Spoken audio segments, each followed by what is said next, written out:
Welcome to Star Trek Theory, where we look at ideas, theories, and speculation in all things Star Trek. Season 3 has been a bit of a crazy ride so far. There's been some pretty great episodes, and some not so good ones. Overall, I'm reserving judgment until the whole season is complete. But one thing is for sure, there's some giant, deeper mystery going on here. From the burn, to the mysterious figure in glasses, and even the way that people act to each other in Starfleet. Something just doesn't feel quite right. And it feels like there's going to be a major twist coming up. So what could that be?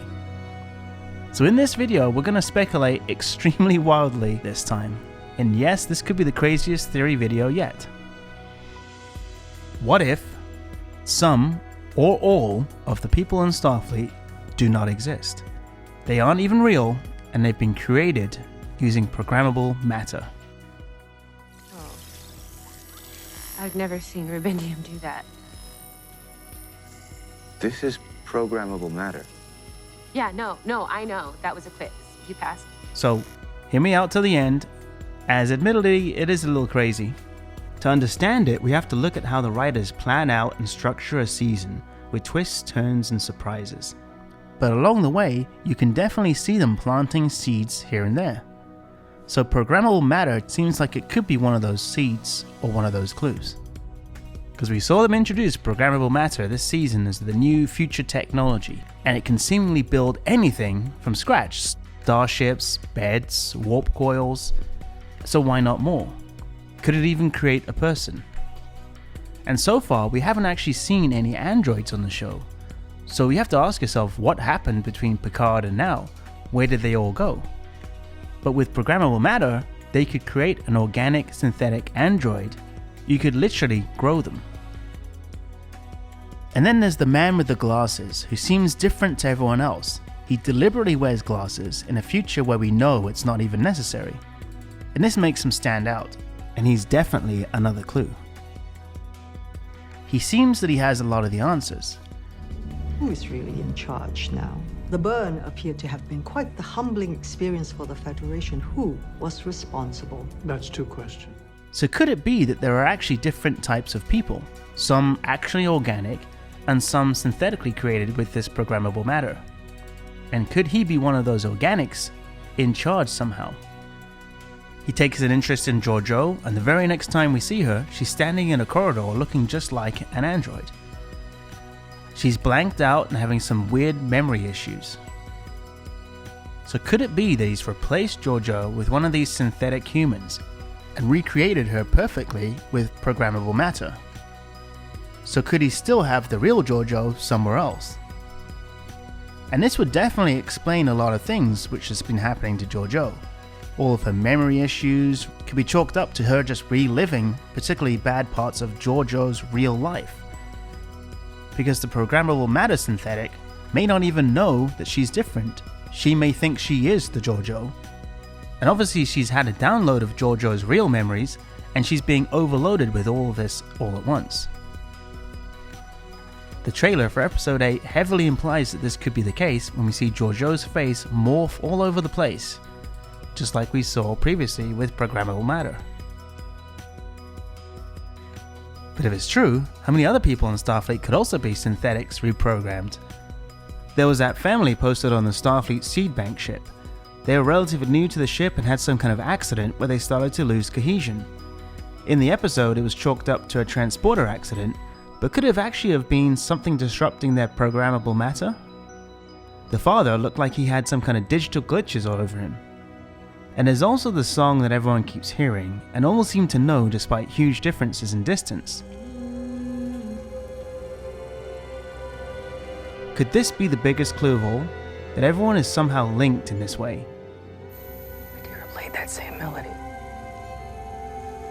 How is that possible? And if we speculated further, then maybe the burn was actually far more destructive than we've been led to believe. And maybe some of the survivors hatched a plan to rebuild Starfleet at a much more accelerated rate. They could have created not only ships, but also people. And who better to have been part of this than Adira's previous host, Admiral Tal?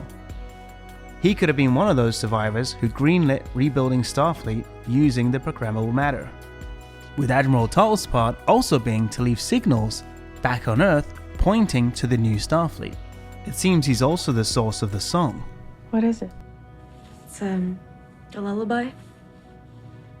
I think Senatal's parents used to sing it to him when he was a kid. And it was definitely weird how when Discovery first encountered the new Starfleet, they immediately asked to see not only Burnham and Saru, but also Adira. But then when they beam down, the Admiral hardly even looks at her. So why summon her? Is it because the Admiral, who seems to have a past with Adira, could have also been one of the survivors, and he knows exactly what's happening? Having Adira being a human rather than a Trill, and not remembering any of the past host's actions, makes it a perfect setup for some kind of twist to the story with her. Senna never meant to keep you waiting. He just couldn't bear to leave Earth without seeing snow one last time. Well, he was always sentimental. It sounds like he and Admiral Tal were working together, and Tal was supposed to meet him at the new Starfleet. And the only question is, how could these survivors have recreated Starfleet on such a huge scale when the burn cut them off over huge distances? And that's where the small worker robots could come in. Because in every episode we've seen these little robots repairing, fixing, and generally rebuilding Starfleet right under our noses. Could they be the workers rebuilding everything remotely? They were even responsible for transferring the Trill into Adira. And even in the Season 3 opening credits, the main new addition to the graphics are those robots. Usually the credits give clues to the season's story, so why have these robots here?